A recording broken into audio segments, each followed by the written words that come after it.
The Tourney grounds unfurled beneath a sky the color of half-polished steel, neither wholly bright nor ominously dark, but shimmering somewhere in the middle, like a blade balanced between its possibilities.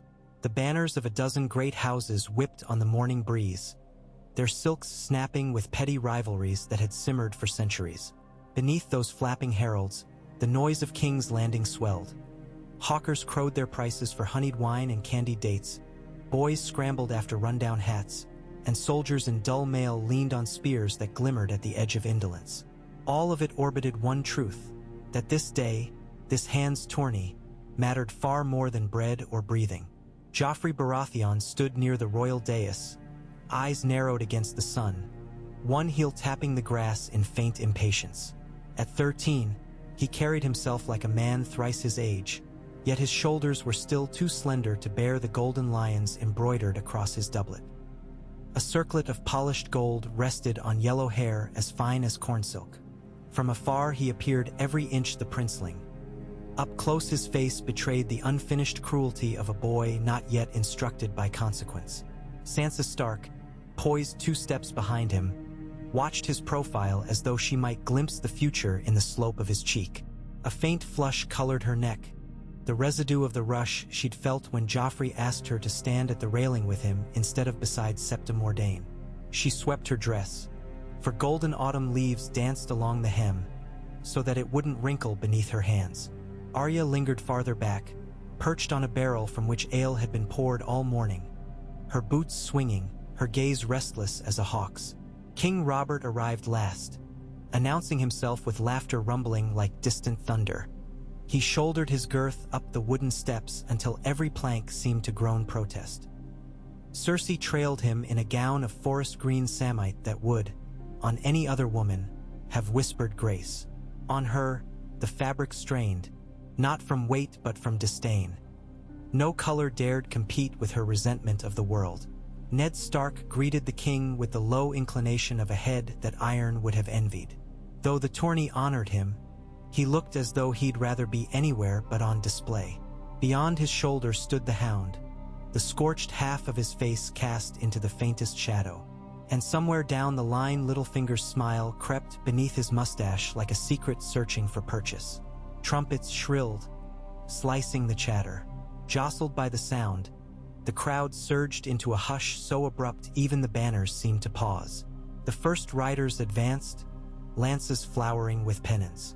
Hooves drummed the turf, flinging little tendrils of soil that sparkled where sunlight caught them.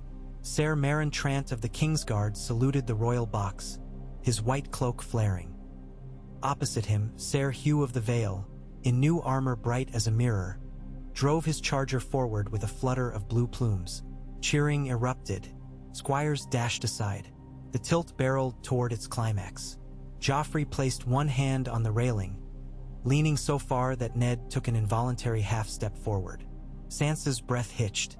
The lances met with a crack that echoed against stone walls far beyond the field. Ser Hugh reeled as shards of oak exploded from his breastplate in a blossom red and wet. He seemed perplexed by the ruby droplets painting his gorget, the way a child might be upon waking in an unfamiliar bed. Then he toppled, armor clattering, blood pooling. Gasps rippled out like concentric circles from a stone cast in a pond. Joffrey's lips curved. Was it admiration or something darker? Before he remembered himself and schooled his features into the blank graciousness expected of royalty. Cersei touched her son's shoulder in silent approval, only to let her fingers slip away when Robert, grim-faced, barked orders for the maester. Yet even that death, one night, bright and disposable, could not halt a tourney blessed by a king's appetite for distraction. After a brief recess, the lists resumed. More knights tilted, each blow a prayer composed of splintered wood. The crowd bellowed names Loras and Thuras, and once someone cried Baelor, though the Dragon Knight had been dead 100 years. Still the day slid onward, afternoon light deepening from pewter into a shimmering coin of gold. Mead warmed the bellies of merchants and small folk alike. The air smelled of hot horseflesh and trampled grass, of blood drying too fast in the sun, of sweet cakes turning harder with every cheer. Then came the match men would whisper of for generations. though not because they suspected what waited beyond its end. Ser Gregor Clegane lumbered to the line, a mountain clad in dusk-gray steel. Across from him rode Ser Loras Tyrell, all shimmering emerald and silver, a laughing sun pinned above his heart. The size of Gregor's destrier made Loras look small as a page boy. Yet, if the gods love beauty, they favored Loras that afternoon. The tilt began. Ser Loras leaned, targeting a weak seam, and the mountain's lance whisked inches above his helm in a blurring arc. The Tyrell shaft struck true, snapping against Gregor's breastplate with a force that rattled teeth in the cheap seats. The mountain stayed in the saddle by brutality alone. But it was enough. The match was his in any reasonable court of arms. Only Gregor Clegane was not a reasonable man. Rage contorted him. He reined up, bellowing like a hunting horn, and wheeled his massive stallion toward Loras. Spectators screamed. Joffrey's eyes glittered, excitement lining every muscle. He leaned farther over the rail as though hungry to taste the violence. Ser Loras tried to turn, yet no pretty maneuver could outpace the thunder of a destrier bred for war. Gregor's sword came free of its sheath with a hiss. He swung, aimed not for horse or shield or strategic point of defense, but for Loras himself, high and diagonal, a cleaving stroke meant to end. And it might have, if a dozen factors, some visible, some invisible, had not collided within a single heartbeat. At that moment, young Lord Renly shouted something half warning, half outrage. Sandor Clegane surged from the royal dais, fiercest of living men, to interpose between brother and Lily Knight. Horses screamed as steel rang on steel. The crowd teetered on madness. In that confusion, the mountain's panicked stallion reared. Its forehooves hammered the railing where Joffrey stood. Oak splintered. Nails screamed free. Joffrey, still leaning, lost purchase. The world upended. Time that had raced all day now slowed to the thickness of honey. Ned Stark saw the boy's body tilt beyond rescue. He lunged. Fingers brushed fine velvet. But gravity had already claimed its heir. Joffrey fell from the dais in an ungainly arc, limbs flailing. Gasps multiplied like sparks leaping from a forge. The prince struck the ground not on soft grass but the exposed stump of a shattered fence post left from a previous tilt. A sickening crack accompanied the impact, a sound both wooden and unforgivingly human. Silence covered the Tourney grounds, vast as a funeral shroud. Even the wind seemed to fold its breath away. It was Arya's scream, shrill, raw, that broke the stillness. Sansa's knees buckled. She reached for nothing and found the sleeve of someone unimpressive. Perhaps a page, perhaps thin air, but the sleeve did nothing to hold her upright. She crumpled. Ned gathered her while his eyes remained fixed on the motionless boy below. Robert roared, so loudly birds erupted from distant ramparts. He charged down the dais steps with the staggering momentum of a boulder torn loose from a mountain. Cersei followed, yet there was something chilling in her movement. Sharp, preserved, like snow that crunches though spring sun tries to melt it. Maester Pycelle waddled behind, his chains rattling with each panicked step. He reached Joffrey and knelt, breaking any illusion that grandeur could spare the body from indignity. His wrinkled hands probed the prince's neck, pressed at the pallid flesh above the heart. A murmur traveled outward, a tide of words too soft to catch yet bearing the weight of a world. Pycelle bowed his head. When he looked up, watery eyes glistened in sunlight. He shook his head once. Cersei's wail tore the day in half. She collapsed upon Joffrey's body, golden hair spilling across a crushed doublet. Robert stood frozen, fists unclenching one finger at a time.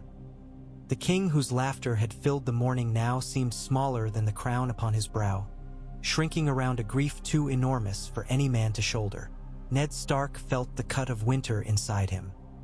He knew that nothing in the north had prepared him for the chill sweeping through the southern court at that moment. Cold like the moment a sword shivers just before it shatters. Bells tolled. Somewhere, someone commanded them to ring the bronze tongues until the sun abandoned the sky. They complied, pull by pull, note by note, until all of King's Landing moved to one rhythm, mourning for a future that would never be. Yet grief, though it grips the soul, seldom halts the work of schemers. Even as dusk bled across red roofs, Varys glided through shadowed corridors, his whispers already weaving new patterns. Littlefinger stood at a window, counting each plume of chimney smoke as though they were coins to deposit in some inscrutable ledger. In a distant tower, Grand Maester Pycelle prepared a letter whose ink would scarcely dry before ravens bore tidings to every lord from the Dreadfort to Sunspear. The body of Prince Joffrey Baratheon lay in state in the September of Baelor, candles arrayed like an army resigned to watch the final garrison fall. Cersei remained at her son's side for hours, refusing meat or sleep, fingers locked around his stiffening hand. Tommen, round-faced and wide-eyed, attempted to reach his mother only to be swept aside by Kevan Lannister, who whispered such gentle lies as children need. Sansa never returned to the manse allotted to the Starks. She lingered in her chambers within the Red Keep, staring at a single drop of blood lingering on the silk sleeve she'd worn. Arya prowled like a feral thing, each shadow a companion, each corridor an escape she could not take. That night, Ned Stark's council chamber filled with the uneasy fragrance of tallow and secrets. Robert sat slumped, eyes reddened, one hand clutching a flagon that emptied too swiftly. Ser Barristan Selmy stood sentinel behind him, white cloak immaculate, jaw set in granite sorrow. "The prince, my son." Robert's voice cracked against the stone walls. "He wanted glory. All he found was..." The words died. Varys bowed his shaven head. "His Grace's loss is the realm's tragedy." Littlefinger spread his hands in sympathy that dripped like honey. "A tragic accident, clearly. The railing, why, I shall see the craftsman flogged. Such negligence cannot go." "An accident?" Cersei's voice sliced across his, though she herself was absent from the table. She had entered unnoticed, clad in black so deep it seemed to devour torchlight. "You speak that word with too much ease, Lord Baelish." She paused long enough for everyone to note that her eyes, rimmed in red, still shone with a predator's clarity. "The mountain's madness began this horror," she continued. "But it took more than madness to place that fence post where my son would fall. Someone left it there, broken, turned, a spike waiting for royal blood." Her gaze swept the room, lingering on Stark, on Varys, on Selmy, and each man felt weighed. Robert's fingers tightened until wood creaked. "Cersei, I will not permit." "You will not permit?" she hissed. "You did not permit the gods to seize him either, yet they did it all the same." Ned rose then, limbs heavy, each syllable measured. "Your Grace, if you seek justice, let us investigate fully. Let the craftsmen be questioned, yes, but also the stewards who planned the lists, the squires who prepared the grounds. We will find truth." "Truth?" She laughed, a note like glass breaking. "Truth is what men of power decide it is. My father taught me that much. And I tell you now, truth will name the man who planned to steal my boy's throne before he ever sat upon it." Her gaze fixed on Ned Starkly. The room chilled. Littlefinger's eyes gleamed, assessing the currents. Varys's long sleeves folded as though hiding something sharp. Only Robert seemed blind to everything but grief. "I will hear no more tonight," the king said, rising on legs unsteady as reconciliation. "Come dawn, we ride for the September. After that, gods help me. After that, I will do my duty." He almost staggered from the chamber. Selmy shadowed him. Cersei lingered a heartbeat longer, letting silence knot itself into a noose about everyone's throats. Then she vanished as quietly as she'd come, her absence a prophecy. When the great door closed, Littlefinger exhaled. Well, that could have gone worse. At least she did not blame the spider. Varys smiled, brittle. "One never knows, my lord. Accusations, like ravens, sometimes return to the hand that looses them." Ned said nothing. The night, he felt, had only begun its hauntings. Across King's Landing, rumors bloomed in darkness. Small folk whispered that the Queen's enemies had cursed the prince. Others swore they'd seen the face of death itself lurking near the lists, a gaunt stranger with eyes like frost and breath that clouded even summer air. Some recalled the Targaryens, muttering that dragons demanded royal blood for every hearth they warmed in times long faded. By first light, every tavern buzzed with talk of poisoned jewelers, Dornish assassins, and even a northern wolf's hidden claws. Word reached the brothels, where secrets and sweat commingled. Word reached the dungeons, where undeserving ears carried it further still. The truth, whatever fragile bones it possessed, sank beneath a tide of invention. Within the Tower of the Hand, Ned Stark penned orders. He dispatched Ser Jorah Castle with men he trusted to question carpenters, stable boys, and the steward in charge of groundskeeping. Maester Luwin, summoned by Raven, advised on forensic trifles. The angle of the railing's break, the soil's dampness, whether recent rain might have loosened posts. The work felt hollow. Ned suspected the Queen would disregard any truth that did not indict those she already loathed. Sansa refused meals. She lay upon her bed, face turned toward the shuttered window, listening to the bell's toll until each chime braided into her pulse. Every so often she whispered Joffrey's name, so faint it faded before even pillows could learn it. Arya, barred from the yard where Syrio had once tutored her, crept along passages half-known. She spied Septim Mordain kneeling in prayer, Ser Island sharpening his monstrous sword, and twice glimpsed the Hound staring into nothing, jaw clenched as though wrestling ghosts. The city itself felt poised on the cusp of something vast and terrible. The clatter of carts over cobblestones sounded harsher. The Red Keep's sentries gripped halberds until knuckles whitened. Goldcloaks doubled patrols, though whom they meant to protect, and from whom none could say. 3 days after the prince's death, the small council convened in the solar overlooking the Blackwater Rush. The river crawled by sluggishly, reflecting a sky gone prematurely gray with low clouds. Rain threatened, perhaps the gods, having taken Joffrey, now considered cleansing the city of tears unshed. Robert looked older in those days than ever before, his beard untrimmed, eyes bloodshot. "The boy is buried," he said without preamble. "We ride at dawn to Storm's End for my brother's council. Until then, announcements must be made." Pycelle cleared his throat.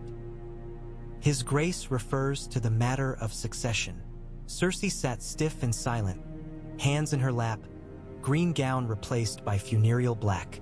Yet her eyes never left the king's face. Littlefinger leaned forward. "Tommen is next, of course. A sweet boy, though young. But with the realm's guidance, he will grow into." "The Hand is right," Robert interrupted, though Ned had said nothing. "I'll not place a child on the throne without guidance. Not after." His voice broke, he swallowed. "Tommen will remain prince until he nears his majority. Until then, the governance of the realm rests with me. And with the Hand." A muscle twitched along Cersei's jaw. "And who shall be named protector of the realm should, 7 forbid, something happen to his grace?" Robert regarded her a long moment. "Stannis." The name fell with weight enough to crack granite. Littlefinger's brows climbed. Varys's placid mask betrayed the faintest flicker. Ned's surprise was tempered by a colder understanding. The king's second brother stood next in line by strict law. Still, Robert's choice felt more than lawful, it felt laden. Cersei's voice flattened. "Lord Stannis has never loved King's Landing. He might choose to rule from Dragonstone." "Then we'll drag him here," Robert barked. "He's my brother, blood of my blood. He'll do his duty." Some might argue Lord Renly would inspire more devotion, Littlefinger murmured, his smile delicate as frost. Robert snorted. "Renly? He'd turn the throne room into a damn pleasure garden." "No." He slammed a fist onto the table. Cups rattled. "Stannis it is. Ned will draft the letters." So decreed, the room shifted. Pycelle nodded, quill already scratching. Varys spread hands in servile assent. Only Cersei's eyes burned, emerald coals stoked by a fire none could douse. When council adjourned, Cersei cornered Ned in the hallway thick with tapestries of the Conqueror's wars. "Lord Stark," she said, each syllable a nail hammered into his name. "My son lies below cold stone because someone wished him dead. Your hand. Find the culprit or I shall." Ned met her gaze, ice to flame. I will follow the truth wherever it leads, your grace. Her smile kegged of acid. Then tread carefully. Truth often walks razor edges. She left him there, surrounded by solemn kings on woven cloth, each immortalized atop dragons or amidst marshaled banners. Ned thought them merciless witnesses. As summer days bled toward autumn, King's Landing marched. The city blacksmiths found orders for new blades doubled. Grain merchants haggled over prices as though war hovered just beyond the gate of the gods. Even the brothels noted a chill. Men sought comfort, but fear kept them half sober, half sated. Rumors evolved. Some now hissed that Prince Joffrey had been poisoned earlier in the day, that his fall merely masked the crime. Others whispered of wildfire hidden beneath the stands, fuses dampened only by luck. A few claimed that the gods punished incest, though none dared speak the word above a murmur. And everywhere Ned turned, he sensed the Queen's invisible hand pressing upon gossip, steering it toward the enemy her heart named. At Castle Black, ravens carried tidings that set Lord Commander Mormont to pacing. In Highgarden, Mace Tyrell pondered the worth of alliances, measuring Loras's fame against Tommen's docility. In the Eyrie, Lisa Arryn sealed herself deeper within her fear, seeing in Joffrey's fate an omen for her sweet Robin. Winterfell, too, received the raven. Bran read the message aloud to Maester Luwin, who listened with a sorrow that bled into his every wrinkle. Far across the narrow sea, in the free city of Pentos, a spymaster's agent slipped the news to the exiled Viserys Targaryen, whose mouth curled in bitter triumph, one rival fewer between him and a throne of ash-colored dreams. Ned's investigation bent beneath pressure. His men discovered that Eric, the master of lists, had argued with the Queen's steward about repairing the railing 2 days before the tourney. They also learned that a carpenter named Tobbit vanished the night of Joffrey's death, leaving his tools behind. Yet when they traced Tobbit's last known steps, he'd been seen drinking with 2 strangers bearing coin minted in Lannisport. Confession of guilt or bribe for flight. Ned sank deeper into uncertainty. Meanwhile, Lannister guards roamed King's Landing like lions loosed from their cages. They spoke little, yet their presence said everything. Cross us and learn how a lion hunts. One evening, in the library that smelled of dust and old victories, Ned confronted Varys. "You collect whispers," he began. "Tell me whose coin hired those strangers." The eunuch's eyes widened in delicate hurt. "Lord Stark wounds me. I serve the realm, not pockets lined in gold." "Then serve," Ned growled. "A boy is dead." Varys leaned closer, voice dropping. "Many boys die every day, my lord, but few deaths threaten kingdoms. Prince Joffrey's, he exhaled. "There are currents even I hesitate to swim. Some truths, once spoken, cannot be silenced again. You know this. Ask yourself, what if the railing was happenstance? What if fate, not malice, snapped the prince's thread? Would that change what men choose to believe?" Ned's silence answered. Belief, he understood, shaped destiny more than fact. The day before Robert intended to ride for Storm's End, a thunderstorm broke over King's Landing. Rain hammered rooftops, turned alleys into rivers, and pounded the September's marble steps until the candles inside shivered. The storm seemed a last lament for a child king who would never be. That night, Sansa dreamed of Joffrey smiling as he placed a crown of buttercups upon her brow, only for blood to run down his face like melted wax. Arya dreamed of wolves dragging down a golden stag, jaws red beneath moonlight. Ned found no sleep at all. As dawn broke, bruised and sullen, news reached the Red Keep that would shift the board again. Stannis Baratheon had already left Dragonstone, setting sail with loyal knights and a promise to return with proof of a treason that reached the throne itself. What proof, ravens did not say, but the word treason echoed through the castle like a battle horn. Cersei's eyes kindled anew. Littlefinger's smile stretched, as though he'd expected exactly this. Varys' steps grew quicker, robes whispering more urgently. And Ned, who once felt the North's mountains within his bones, now sensed he stood on a fault line, the earth quivering beneath political tectonics. Robert delayed departure, torn between seeing Stannis in the capital or chasing him down the coast. Wine decided, he remained. The small council squabbled. Peasants starved outside the city walls while inside. Courtiers traded favor for rumors as though rumors were bread. So the first chapter of calamity came to a close. A prince dead, a kingdom bent upon itself like a bow strung too taut. But the arrow had not yet flown. In the halls of power, mothers swore vengeance, brothers marshaled proof, and honest men floundered in doubts sharp as Valyrian steel. Joffrey Baratheon lay silent beneath 6 feet of marble, his features carved serene by a sculptor's chisel. Above him, candles guttered. Below, the realm trembled.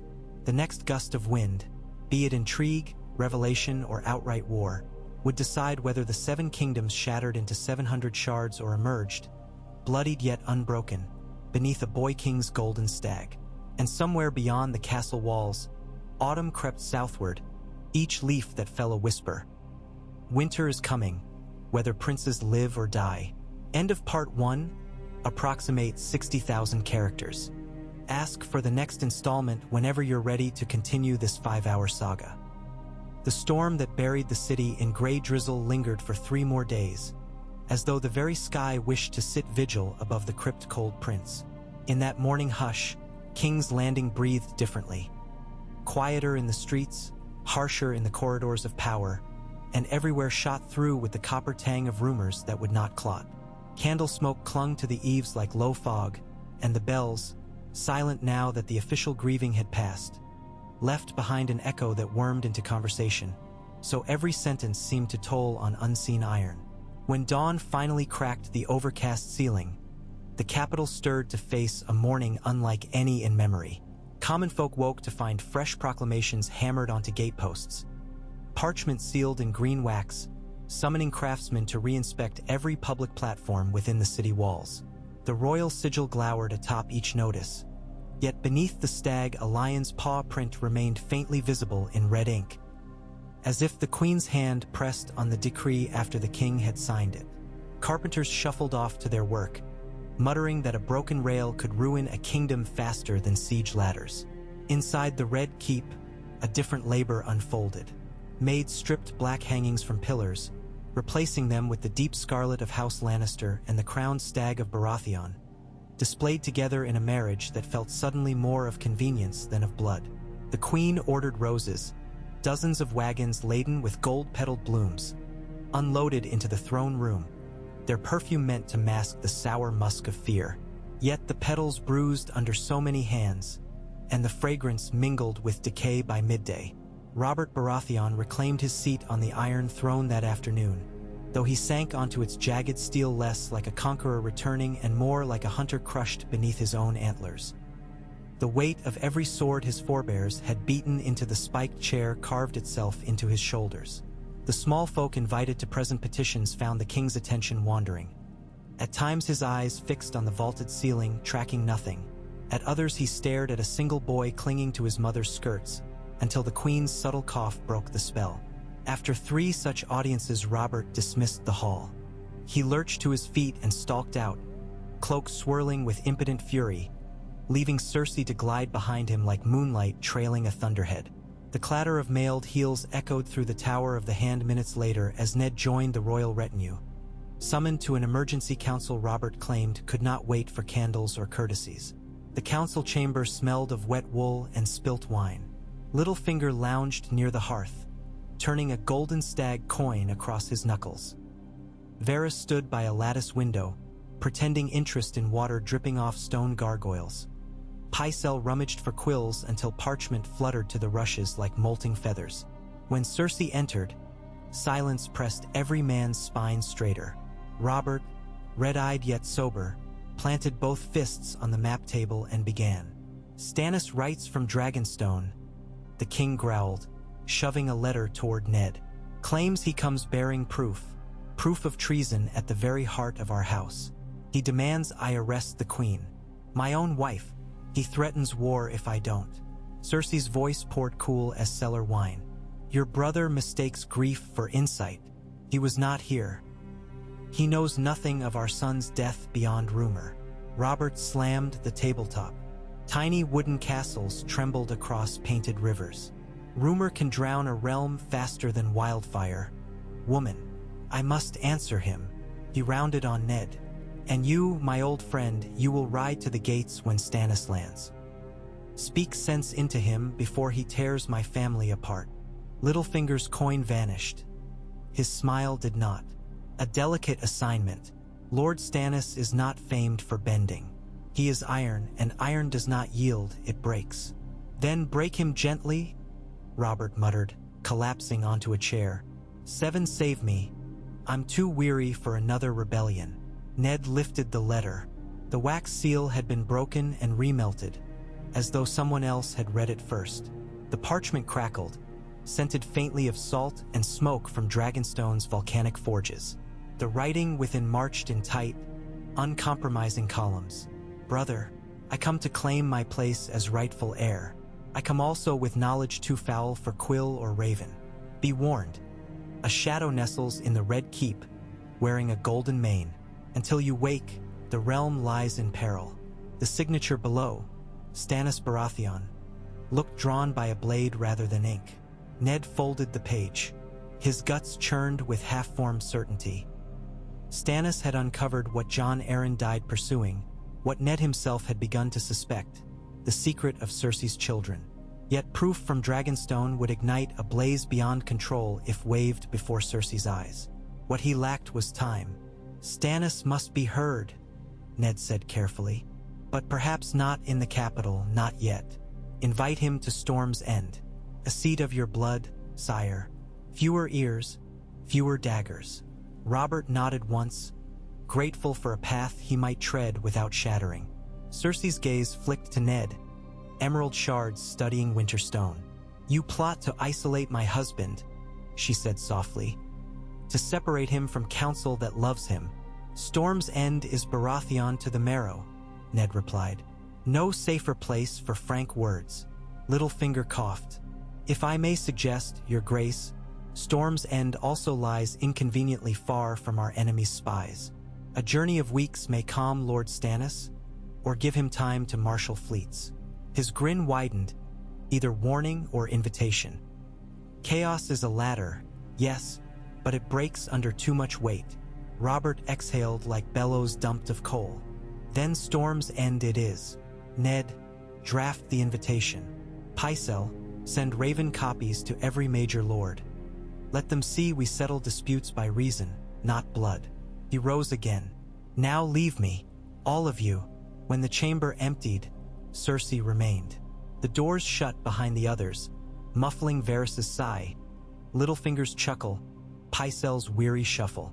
Alone, the royal pair stared at each other across a gulf that had once been bridged by bed and laugh. Rain spattered glass panes behind them like thrown pebbles. Cersei spoke first. If Stannis levels accusation, you must crush it utterly. Tree and root, Robert. No merci. I will hear my brother, Robert said, voice a rasp scraped raw by sorrow. And if he speaks false, I will break him. But if he speaks truth, he trailed off. Cersei's smile thinned. Truth is what kings decide. Robert looked past her, perhaps to a boy with fair hair, running across a courtyard he would never reach. Sometimes, he whispered, truth decides kings.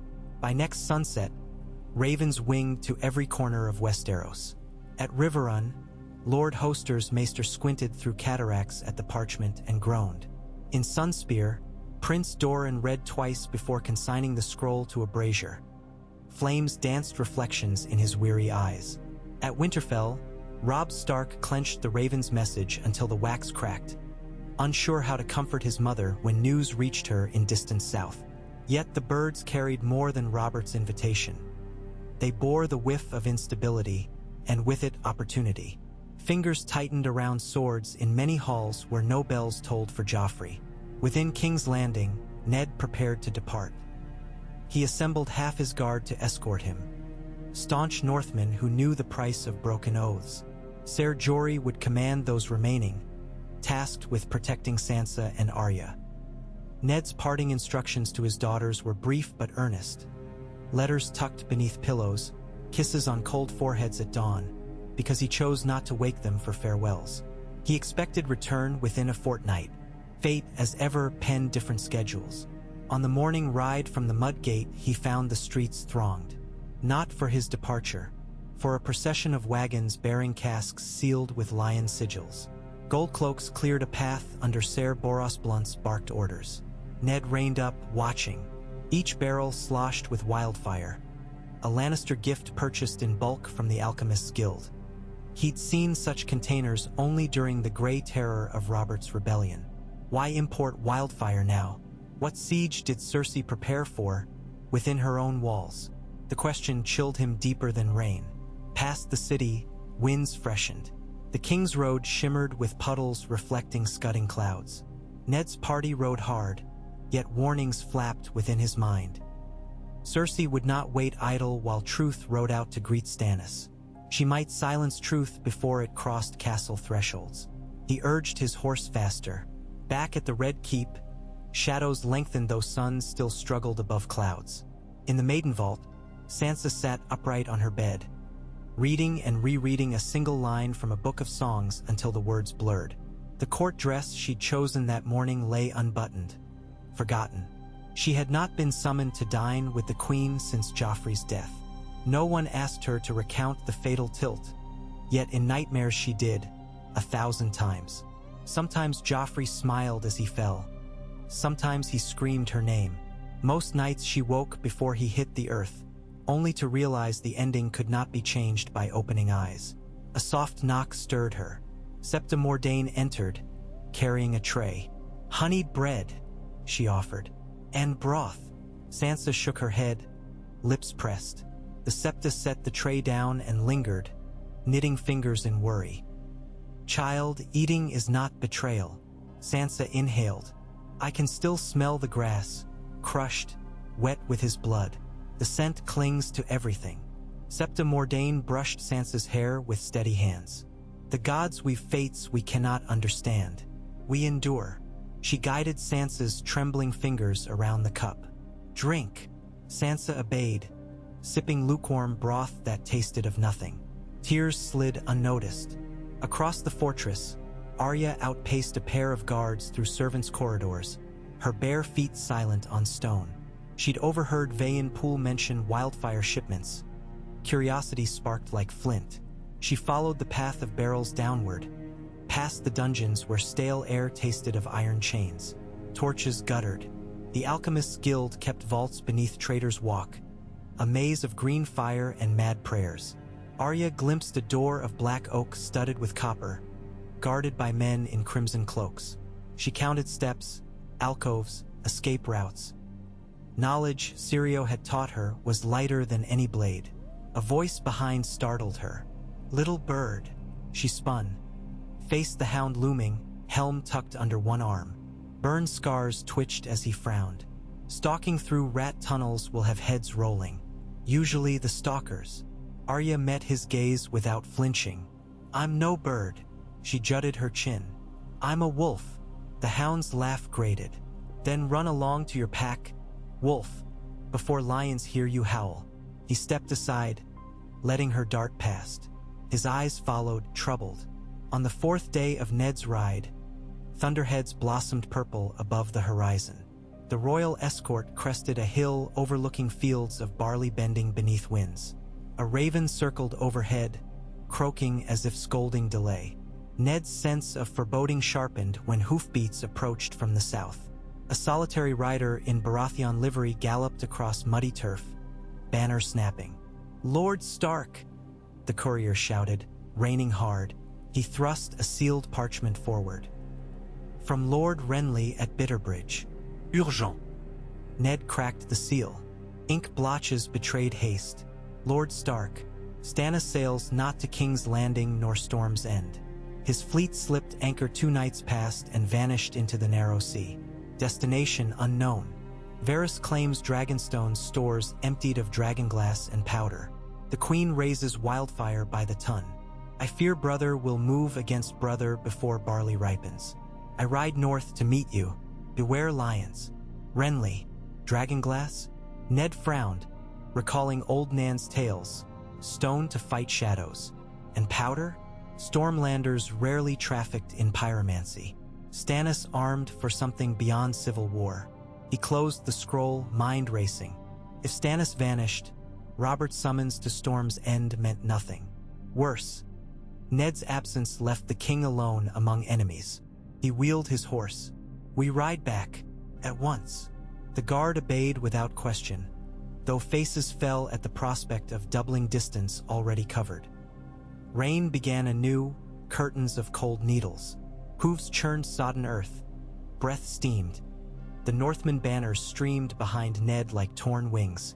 That same dusk, in a candlelit solar smelling of wine and crushed rose petals, Cersei knelt beside Tommen. The boy's face glowed with hope as he traced wooden soldiers across a map.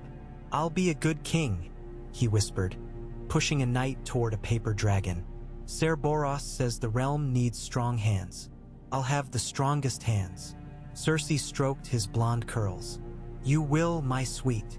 She lifted his chin, forced him to meet her eyes. "And you will trust your mother, always." He nodded, trusting as dawn. She kissed his forehead, then rose, the queen once more. Out in the corridor, Tywin Lannister waited. He had arrived that morning, traveling light of guard but heavy of presence.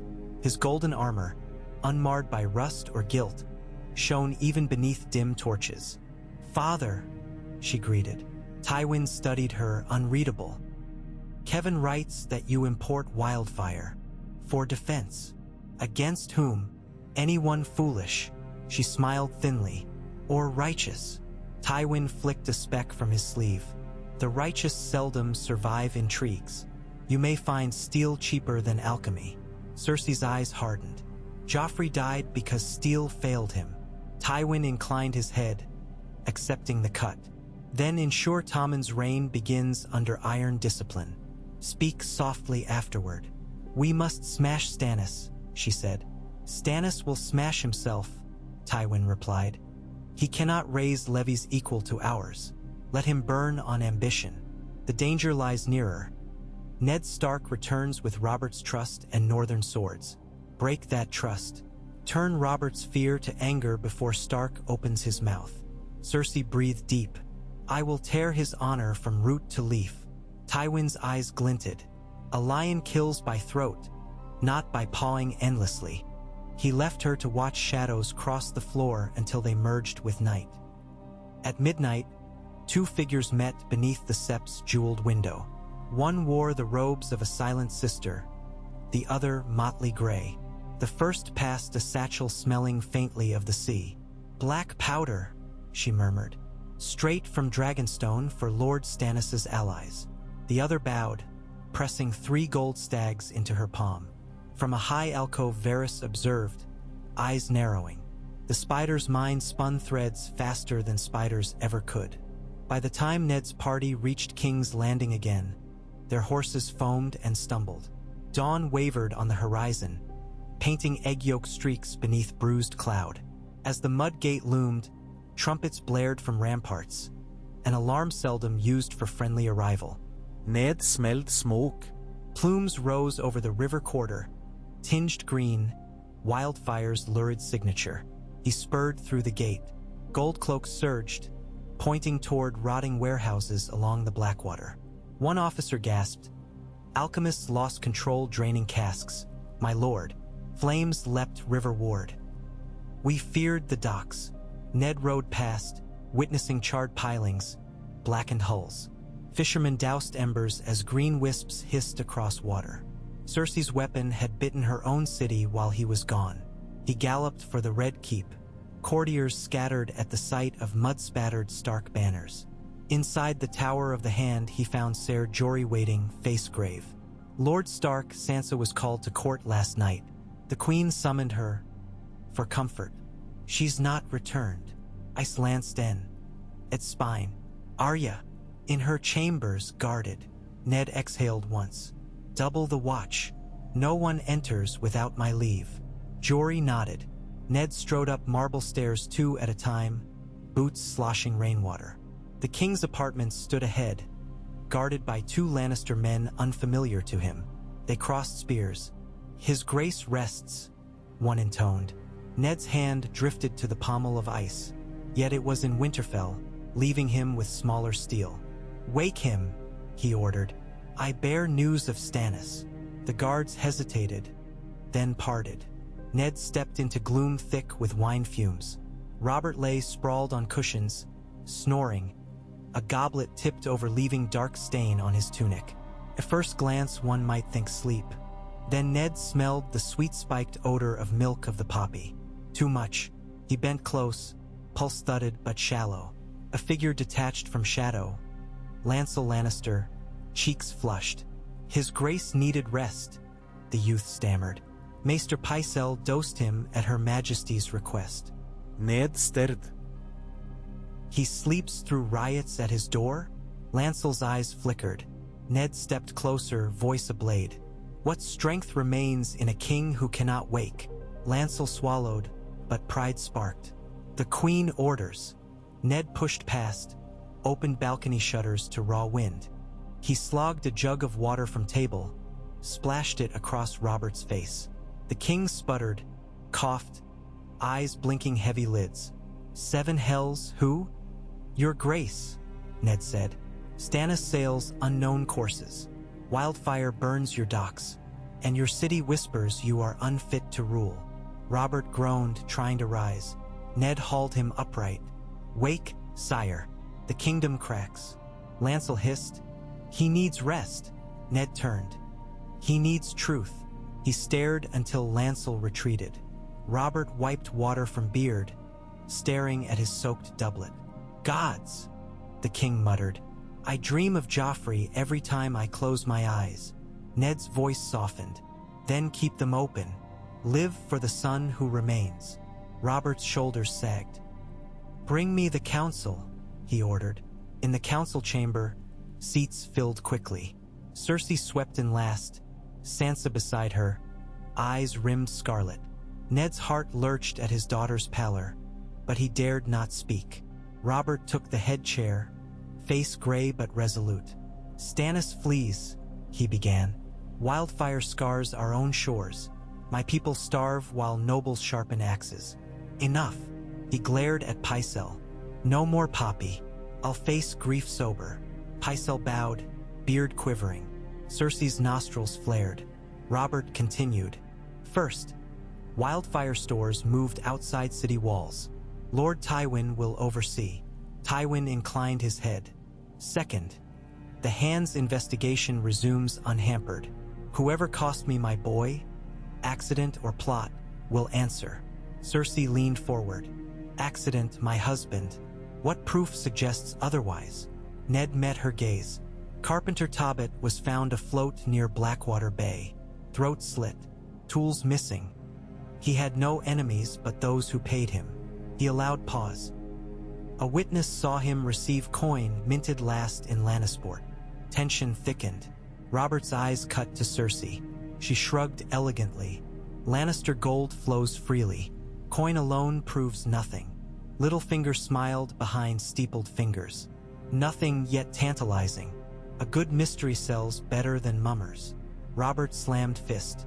"Find me more than teasing hints, Stark. Or drop it." Ned straightened. "I will find truth, whatever claws it bears." Cersei's lips curved, almost invitation. "And if truth proves too sharp for northern honor, I will bleed," Ned said. "But I will not break." Her laugh carried no mirth. "We shall see." That night, ravens blacker than midnight flapped above the bay, scattering as 3 low-hull ships drifted beneath the shadow of the cliffs. No lanterns shone, or ars deep silent. On the foremost deck, Stannis Baratheon watched kings landing with eyes like obsidian chips. Maester Cresson stood beside him, robes whipping in briny gusts. "It begins then," Stannis murmured. "Light or darkness?" Cresson coughed, frail. "And which do we bring, my lord?" "Truth," Stannis answered. "If truth is darkness, the fault lies in the realm." Below deck, crates of dragonglass daggers rattled, bound for hands sworn to knights older than memory. Dawn again. Ned stood on a balcony outside the Tower of the Hand, gazing over slumbering rooftops. Pale light fingered the city, revealing fresh scars. Smoke-black chimneys, half-burnt nets along docks, and in far courtyards, banners still at half-staff for the dead prince. The air tasted of ashes and sea salt tears. Footsteps approached. Arya slipped beside him, hair tousled. "They're moving barrels of green fire outside the walls," she whispered, eyes shining with secret knowledge. Ned rested a hand on her shoulder. "I know." Her small hand closed over his. "They think fire will protect them, but water puts out fire, and wolves bite lions." Ned turned her chin gently. "Wolves survive by caution. Promise me you'll be cautious." Arya searched his face, saw fear he could not hide. "I promise," she said, though caution in her heart meant something closer to strike first. Below them, the city awoke. Merchants raising shutters, sailors cursing tides, septons calling faithful to morning prayer. And none knew whether the sunrise would be remembered as the last peace before long night or the first light of hard-earned dawn. Far away, across the narrow sea, Daenerys Targaryen felt her child quicken and wondered at the dream she'd had. A boy with hair like beaten gold falling from a great height, while shadows with green eyes watched. She woke with tears she could not name, whispering a prayer she was not sure any god would heed. Yet sometimes prayers cross oceans on wings no raven can match. So the second sweep of the chessboard completed. Pieces advanced but not yet collided, motives sharpened but not yet bled. A dock fire hinted at greater conflagrations. A sleeping king stirred. A mother armed herself with alchemy. A brother approached with obsidian truths. And a wolf's daughters learned that green fire glows brightest before night falls. The hand of the king stood at the heart of it all, resolute as winter stone, unknowing whether the next gust would freeze, burn, or scatter what remained of order. Above him, clouds gathered, heavy with stories still untold. End of Part 2, 300 words. Signal when ready for the next continuation. Rain swallowed the morning in sheets so dense that the towers of the Red Keep blurred into gray silhouettes, like half-remembered giants watching a battlefield of rooftops. Water coursed in silver threads down every stone groove, whispering along the ramparts, sluicing from gargoyle mouths, pooling in the courtyards where servants splashed ankle-deep between errands that seemed suddenly futile in such relentless weather. The world felt afloat, as if King's Landing itself might loose from the cliffs and drift upon a churning sea of sky. Inside the keep, Ned Stark walked narrow galleries, torches guttering behind glass shields as drafts hissed through arrow slits. The storm muffled the clang of his boot heels, so each step sounded hesitant despite the purpose in his stride. He had dispatched letters to every northern bannerman, simple lines warning of winds that smelled of blood, and to Stannis himself, urging caution, urging parley, urging anything short of ruin. In return, he had received silence polished as obsidian.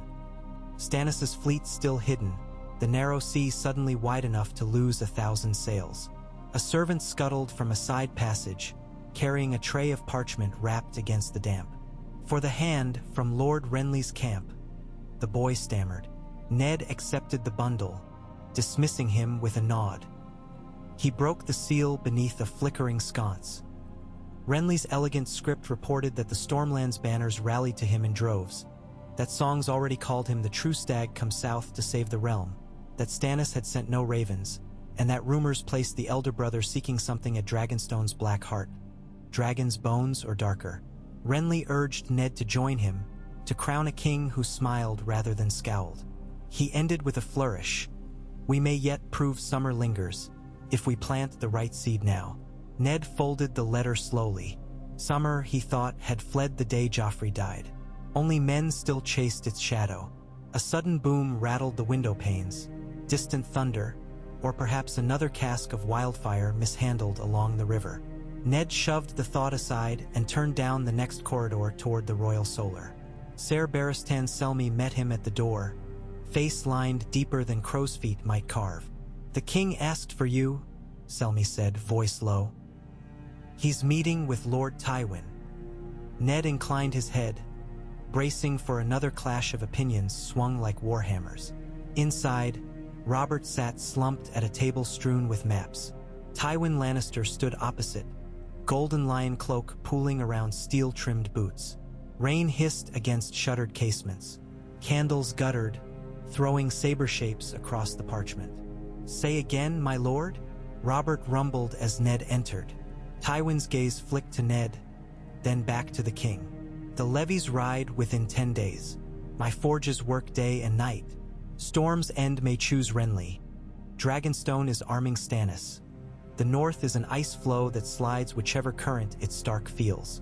You will require Lannister gold, men, and ships if you mean to hold the throne's weight."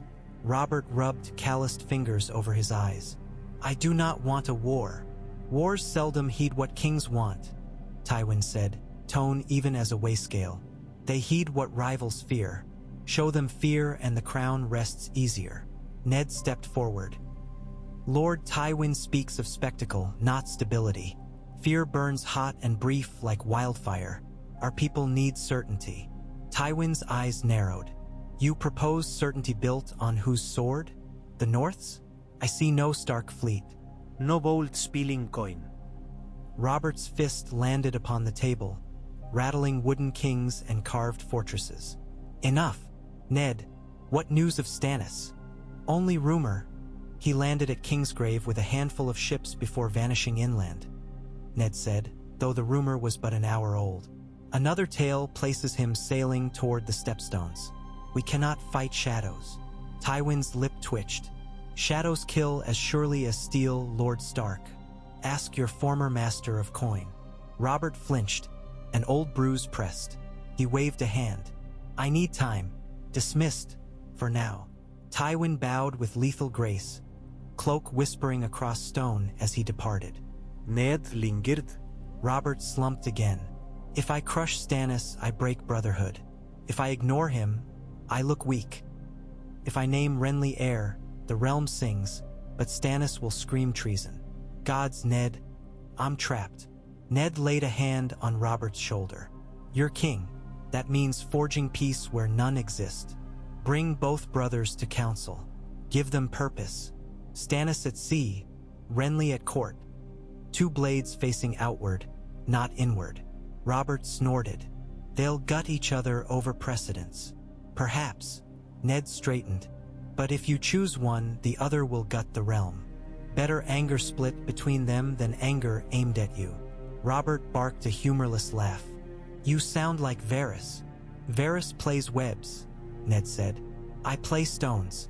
Hard, unyielding, but they form walls." Robert nodded, weary. "Fetch Varys and Littlefinger tonight. We'll plan." Evening smothered the rain to drizzle. Torches winked alive along the yard as Arya Stark slipped from an alcove beneath the armory steps. Her boots were sodden, cloak too large, but she moved with silent precision. Training born of escape, of watching cats and listening to the hiss of doors long after they shut.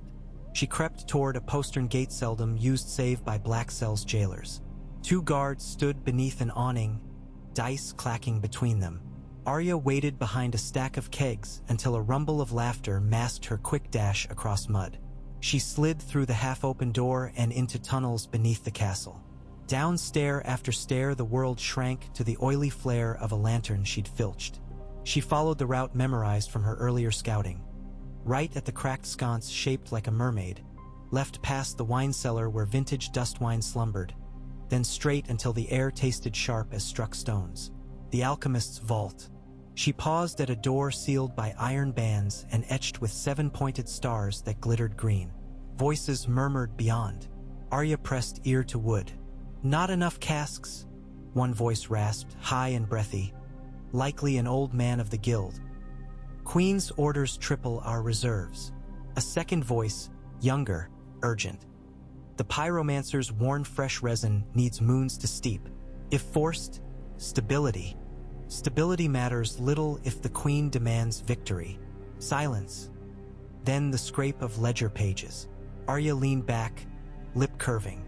Wildfire stockpiles stretched thin. A weakness. Wolves smell weak flank. She retreated, careful to retrace steps. Halfway to the postern, another passage caught her eye. Narrow, forgotten, descending deeper. Curiosity tugged. She followed. The stair spiraled, stone damp beneath slippered soles. It emptied into a cavernous cistern lit only by the tremulous jade glow of wildfire seeping through cracks in clay vessels long abandoned. At the far wall lay heaps of broken glass vials, failed experiments. In their shattered reflections, Arya glimpsed herself as dozens of ragged silhouettes, each holding a sword she had yet to earn. A sound behind, boot heel on stone. She spun, hand on the small practice blade she'd stolen from a rack. The hound stepped from shadow, torch in hand. Scars danced with flame. "You'll set your hair alight, wolf pup." Arya swallowed, gripping tighter. "You followed me. I was told to guard you. Hard when you scamper like a rat." She relaxed fractionally.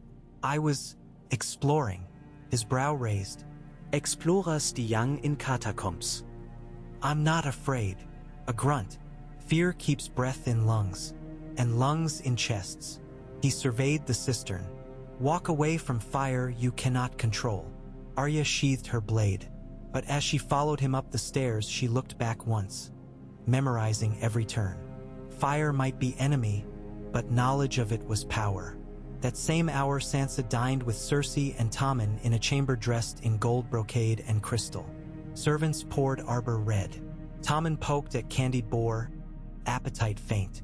Cersei dabbed her lips, eyes never leaving Sansa's face. "You were brave today," the queen murmured. "Tommen values your company." Sansa forced a smile. They had spent the afternoon in the godswood of the keep, Tommen climbing moss-slick branches while Sansa recited lines from the Conqueror's ninefold victory, all under the watchful gaze of Ser Boros. Cersei continued, voice thread-soft. "You remind him of happier days." Sansa set fork down. "Your grace is kind." The queen sipped wine. "Kindness is sometimes a dagger. I value loyalty more." "You loved my Joffrey." Sansa's throat closed. She managed a nod. "I must know," Cersei said, lifting her goblet so wine caught candlelight like spilled rubies, "that the North stands with Tommen." "Of course." Sansa's voice wavered. "My father serves the king." Cersei smiled faintly. "Your father serves honor. Not always the same." Tommen yawned, pushing plate away. Cersei snapped fingers. Maids whisked him off to bed. Alone with Sansa, the queen leaned close, perfume heady. "You dream of being queen one day. I remember that dream." "Dreams require choices." She reached, brushed Sansa's cheek. "Chose to see truth, not fairy stories. Then you may yet wear a crown." Sansa shivered beneath velvet gown. Cersei's touch felt like a promise and a warning braided into one. Midnight cloaked the city when Varys and Littlefinger joined Ned and Robert in a dim council antechamber. Rain slackened. Thunder growled distant. A single lantern sat atop a low table, throwing their faces into dramatic relief. Varys spoke first, silky. "Our little birds confirm Lord Stannis anchored near Storm's End again at dusk, only to depart by land under cover of dark." "Destination?" Robert asked. "Unknown." Varys spread pale hands. "But he travels light, few men, fewer banners. A quest, not conquest." "Dragonstone relics?" Littlefinger mused. "Perhaps he hunts proof of the queen's alleged deceits." Ned stiffened. Robert's gaze flicked to him. "Alleged, until proven." He turned to Varys. "What of Renly?" His host swells. "The Rose of Highgarden waters him with coin and knights." Robert cursed. "So one brother whispers treason, the other gathers an army. 7 bleed me." Littlefinger's smile gleamed. "Perhaps wed the rose to the lion. A Tyrell bride for young Tommen. Allies shift with bedsheets." Robert rubbed temples. "Not now." Ned leaned forward. "Invite Renly within the walls. Show faith. Keep him close." "And Stannis?" Littlefinger asked. "I will ride to meet him," Robert said, surprising them all. "Old times, hunt, drink. Ned will ride with me. 2 brothers, 2 friends. We'll settle this before swords leave scabbards." Varys inclined his head. "Wise, if Stannis permits audience." "He will." Robert stood. "We depart at first light." Dawn split storm clouds into violet shards. In the yard, the royal hunting party assembled. Sir Baratheon, Ned, 24 guards, and Robert armored lightly in boiled leather, axe strapped across saddle. Lancel fussed with stirrups. Robert waved him off. Cersei appeared on a parapet above, hair loose, gown midnight blue. She watched without expression as they rode through the gate. Behind her, Tywin's silhouette loomed like a judgment carved in gold. The road south wound through low hills slick with rain. Mist clung to willow branches. Robert's mood lightened the farther he rode from walls. He drank small ale, told bawdy jests, bellowed for songs of victory past. Ned smiled, though his eyes scanned for ambush. At midday they halted near a ruined September. While squires unpacked bread and cheese, Robert beckoned Ned deeper into the nave, where cracked floor tiles told of ages older than Targaryen rule. Light fanned through a broken rose window, painting them in fractured color. Robert exhaled. Why did Jon Arryn die? Ned's breath caught. Sickness. Jon was hale as a warhorse. Then 1 fortnight of fever? My maester said rot in lungs, but I've seen men drown from ale and stand next day. Something poisoned him. Ned remained silent. Robert stepped closer. You suspect Cersei. I suspect secrets, Ned said. Jon discovered one too heavy. Someone silenced him. Robert's eyes glistened. And our boy, my boy, died by rail mislaid. He swallowed. What if these are no accidents, Ned? What if my house rots within? Ned laid a hand on Robert's forearm.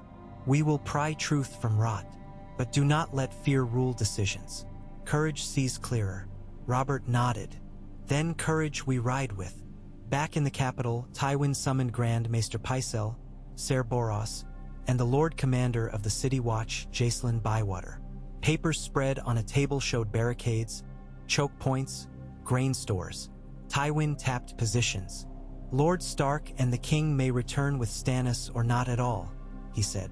If Renly enters gates, we must dictate terms. Double rations to the small folk. Free ale for dockhands. Win their cheers before rival horns sound. Bywater nodded. And the watch. Gold cloaks answer coin. They wear your colors but sing for paymaster. Ensure that paymaster is Lannister. Pycelle dabbed brow. Open bribery? Open loyalty, Tywin corrected. We seat Tommen secure, or we die rich. 3 nights later, Ned and Robb. ERT reached a crossroads in where Stannis' men reportedly passed. They found burnt timbers, corpses of small folk cut down. Bandits or message? Barristan dismounted, examining arrows, black-fletched. Ned knelt by a dead girl clutching a toy stag carved from driftwood. Nearby, scrawled in soot on a stable wall, words smeared by rain. The crown feeds on lies. Robert stared, jaw trembling. He muttered a prayer to the warrior, then mounted. They spurred south, following tracks of iron-shod shoes. At midnight, they overtook a lone rider clad in Baratheon black. Guards surrounded him. Torchlight revealed Maester Cressen's lined face. Lord Stannis bids warning, your grace, Cressen wheezed. Turn back. Darkness rides with you unseen. Robert dismounted. Where is my brother? Gone to meet flames. He walks a path only truth can light. Ned stepped forward. What truth? Cressen's eyes, red-rimmed, lingered on Robert's. Truth that will break your heart, my king. He fumbled in satchel, drew a scroll sealed with wax stamped, unmistakably with the crowned stag. Give this to the hand, he whispered. He alone must judge. Ned accepted. Before more questions, Cressen spurred lightly away. No attempt to resist. Back at camp, Ned broke seal beneath lantern glow. Stannis' hand wrote, Lord Eddard Stark, by now you have weighed the seed of Jon Arryn's toil. You know the lion's children wear the wrong father's mane. You know the realm sits upon incest's throne. I come north to gather men unbent by such sin. When I march, it will be beneath banners washed clean. Meet me at Storm's Drum in 3 days. Bring proof so the realm may see. Ned lowered the parchment, heart pounding. Proof? He had none tangible, only suspicion, coloring of hair, strength of jaws. He thought of Gendry. The black-haired smith's apprentice John Arryn had visited. A bastard with the king's features. Evidence alive but unclaimed. Robert wiped rain from beard. What says he? Ned took scroll. That he loves his brother. Alive for now. Robert snorted. Stannis loves duty. Very well, we ride to Storm's Drum. He strode off, calling for Baratheon to ready horses. Ned stood alone, scroll heavy as a sword. He sensed the path ahead forked. Expose truth and cut down a queen, or bury it and let rot spread. He turned face to rain and whispered the names of his daughters. In King's Landing, dawn broke with unnatural stillness. Then horns blared. Renly's column appeared on the Rose Road, banners of sun and stag entwined with golden rose. The city stirred, balconies filling with onlookers. Tyrell knights in emerald, braided cloaks shimmering, preceded wagons of grain and casks of wine. Gifts for small folk. The crowd cheered. Tywin watched from the gate of the gods' expression stone. Lord Renly rode at column's head, green armor glinting, smile easy. Beside him flowered Ser Loras Tyrell, radiant as noon. They reigned before Lord Tywin. Lord Lannister, Renly called. I come as the king's brother and his loyal servant. Grant me guest right. Tywin's nod barely moved. Enter. The queen welcomes peace. Renly's smile widened. Peace thrives with open hands, not clenched fists. He gestured. Servants hefted chests of silver, scatter dropping coins into the street. Children screamed delight, diving beneath hooves. Tywin's jaw tightened. As the procession wound toward the Red Keep, cheers drowned the toll of bells. Sansa watched from a window, heart thudding. Renly looked like a hero from her songs. Cersei, standing behind, observed the cheers with eyes sharp as broken emeralds. They love him, Sansa whispered. Cersei's lips thinned. Love fades with hunger. Remember that. Night cloaked the Rose Road camp where Ned and Robert slept. Ned sat outside Robert's tent, scroll in hand, considering. He rose, paced to the edge of torchlight.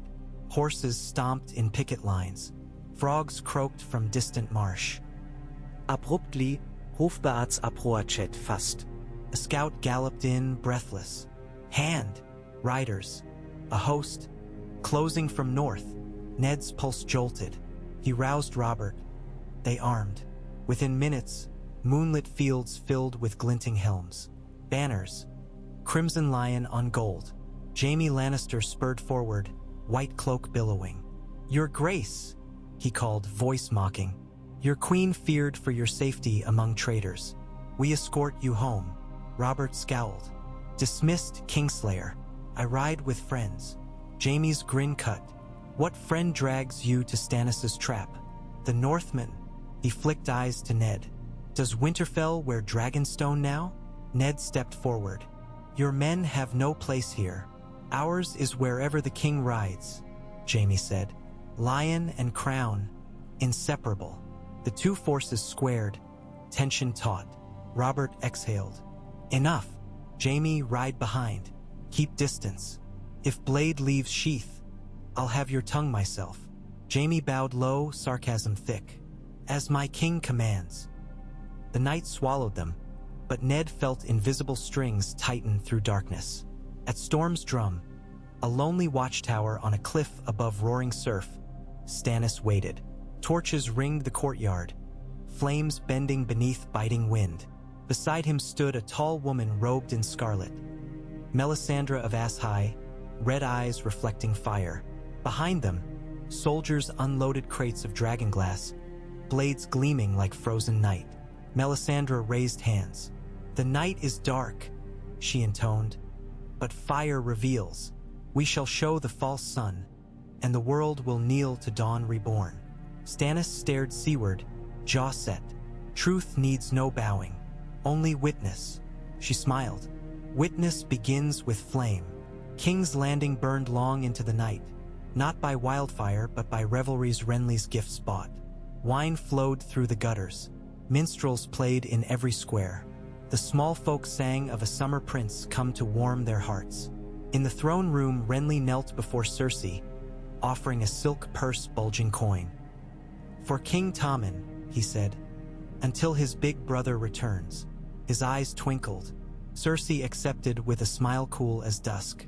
Behind her, Tywin watched, expression unreadable. Above the city, ravens launched from the rookery, black wings flashing against moon. Each bore letters penned in Tywin's furious script. Calls to arms, pledges of coin, threats thinly veiled.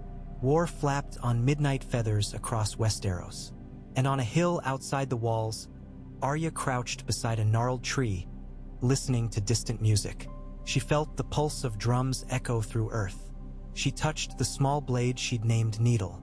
In her chest something wild stirred, half fear, half thrilling certainty that the story drowning her family now roared into a tide no walls could hold back.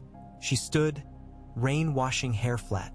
"I'm not afraid," she whispered tonight. Somewhere a wolf howled, maybe memory, maybe omen. Far north of Wall, dire wolves snapped at drifting snow while the others watched silently, waiting for realms of men to fracture. In their cold eyes, the sparks of human kings burned quick and bright, soon to fade. They waited, patient as ice. Thus the third turn of the wheel ground on. A king seeking brothers, a lion courting roses, a wolf balancing truths sharper than steel, a dragonstone heart forging weapons from night. The sky held its breath. Beneath, every torch cast twin shadows, one of light, one of blood, dancing toward a destiny that even the gods squinted to discern. End of part 3, 200 words. Let me know when you're ready for the next marathon chapter.